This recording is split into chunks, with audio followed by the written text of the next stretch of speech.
কার মাধ্যমে? রসুলের মাধ্যমে।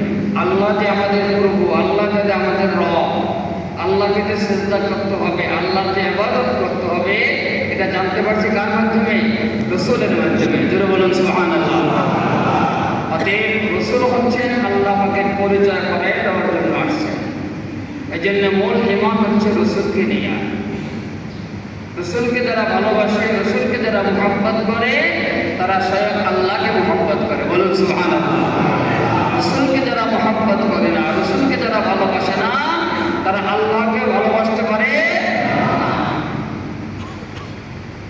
কোরআন শরীফে অসংখ্য আয়াত আছে রসুলের ভালোবাসা নিয়ে, রসুলের মুহাব্বত নিয়ে। রসুল যে মূল ঈমানের কেন্দ্র, এই বিষয়ে অসংখ্য আয়াত আছে, হাদিস শরীফ অসংখ্য হাদিস আছে। অতএব যাকে নিয়ে মূল ঈমান, তাকে ভালোবাসতে হবে। রসুলের সাথে একাত্রে নামাজ আদায় করেছে। সাহাবীদের যে ড্রেস, যে লেবাস, তাদেরও একই লেবাস, তাদেরও জুব্বা, দাড়ি সব কিছু আছে। রসুল সাল্লাল্লাহু আলাইহি ওয়াসাল্লামের পিছনে সাহাবীদের কাঁধে কাঁধ মিলাইয়ে নামাজ পড়ছে, নামাজ আদায় করেছে মসজিদে নববীতে। এরপরে নামাজের শেষে রসুলের সামনে গিয়ে বসে বলতেছে, আমরা সাক্ষ্য দিচ্ছি নিশ্চয়ই আপনি আল্লাহর রাসূল। সুবহানাল্লাহ। কথাটা ভালো না? নামাজ পড়ছে কার পিছনে? রসুলের পিছনে, সাহাবীদের কাতারে। সাহাবীদের চেহারার মধ্যে তাদের চেহারা, এবং সাক্ষ্য দিচ্ছে যে নিশ্চয়ই আপনি আল্লাহর রাসূল। কথাটা বলে সুন্দর, ঠিক না? জি। আল্লাহ রাব্বুল আলামিন সাথে সাথে আয়াত নাযিল করে দিয়েছেন। সূরা মুনাফিকুন 28 নম্বর পারা, সূরা মুনাফিকুন খুলে দেখবেন।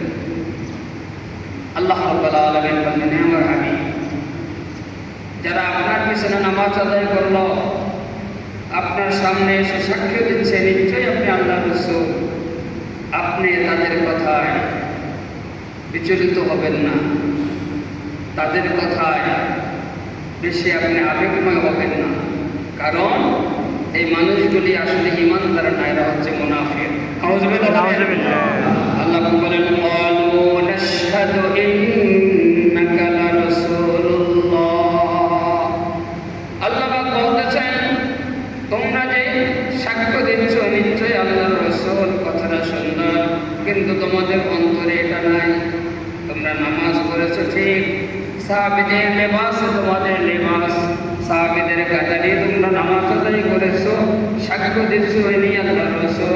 আল্লাহ বলতেছেন, আমি ভালো করে জানি কে আমার রাসূল। সুবহানাল্লাহ। অতএব চেহারা, আকৃতি, গঠন, নামাজ ইবাদত দিয়া ঈমানের পরিচয় পাওয়া যাবে না। মূল পরিচয় হবে তার অন্তরে রাসূলের মুহাব্বত আছে কিনা। সুবহানাল্লাহ বলেন।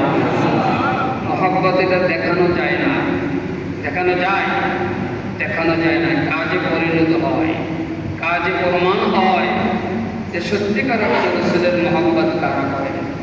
অতএব এই ধরনের নামাজি, এই ধরনের মুসল্লি আমাদের সমাজে, আমাদের দেশে তো নাই। আছে নাকি? আছে না? নাই? আছে না? নামাজ আপনি কয় রাকাত পড়েন, তার চেয়ে তারা বেশি পড়েন। আপনি কতটুকু ইবাদত করেন, তার চেয়ে বেশি ইবাদত তারা করে, কিন্তু রাসূলের মুহাব্বত তাদের মধ্যে নাই। নাউযুবিল্লাহ বলেন।